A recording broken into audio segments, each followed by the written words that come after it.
Well, we've all had an idea we thought was so original, so perfect, we should patent it. Few of us ever do, but the brave ones redefine our daily experiences with their incredible inventions. Best-selling author and the man known as the patent professor, John Rizvi, is here with some practical advice for budding inventors. Hi, John. How you doing? Good. Good. You brought some interesting inventions, and we'll get to those in a second, but you called this the golden age of invention. Why is that? It absolutely is. When I became a patent attorney 20 years ago, nobody knew what a patent attorney was. I mean, a shark tank was a tank with fish in it at SeaWorld. So there was no Amazon store or eBay stores. The only way an inventor could really get their product out there was to have a large manufacturer license it. Right. Everything's changed. Yeah. They can go directly, they can create an online store for about $1,500. Wow, it's incredible. It is really a different world for people with a bright idea. Does it have to be a big idea? Does it have to be a time machine? Does it have to be life-altering? Can it just be something small? No. In fact, in my 20 years as a patent attorney, no one's ever come to me with a flux capacitor. Right. So, but I've had plenty of clients with small, simple, everyday ideas that have done incredibly well.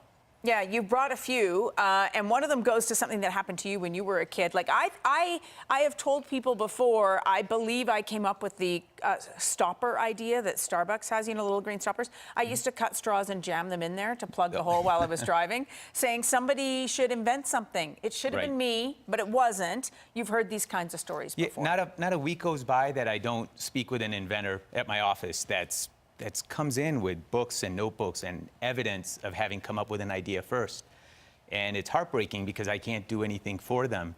The U.S. is on a first-to-file basis. So if you don't file that application first, you're out of luck. So really it is about speed and time and getting across the finish line first. Absolutely. Yeah. Is it the same everywhere? Is it the same in Canada when it comes to patent law? Do you have to be the first? Yes. Yep. So that's worldwide, a fundamental. like, speed is everything.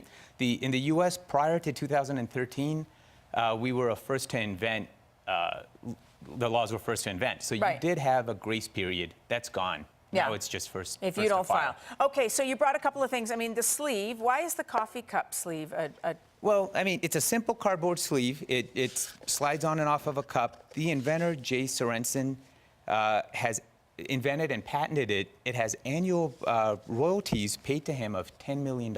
Really? And has been for the past 20 years. Really? And it's a simple idea. It's not, it's not rocket science, as they say. Just to keep your hand from burning. Ketchup, remember the old routine with the ketchup? Sometimes you take the top off and slip a knife in there to try and get the ketchup out. Now, you tip it upside down and that's where it stays, right? Because the squirt part is different. Yeah, no more hitting the back to get the ketchup out.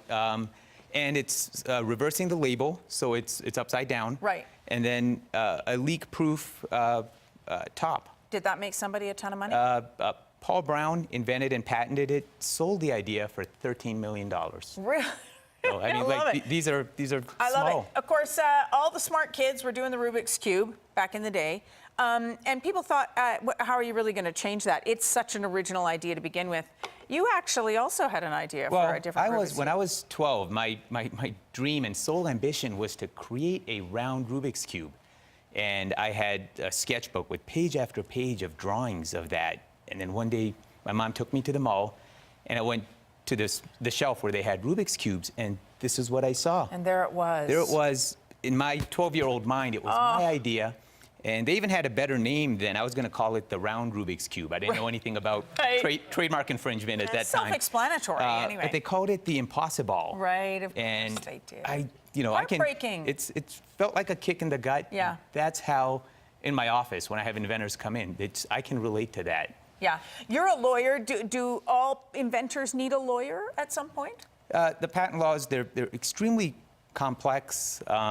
I would absolutely recommend a lawyer. It's the way the patent determines how broad your protection is. So if it's not done right, I mean, every single word in the application could have huge ramifications. Right. If it's not done right, you don't get your 10 million from this. And if it's not done right, you don't get your 13 million from this. That's a motive right there. And listen, I really appreciate it. I hope all the people who have great ideas out there don't do what I did and cut up straws and stuff them in the hole. Go out and make something and make your millions. Thanks, John. If you want to get some practical advice on patenting your own invention, you can go to John's website. Of course, he's on all the social media platforms, but check out thepatentprofessor.com.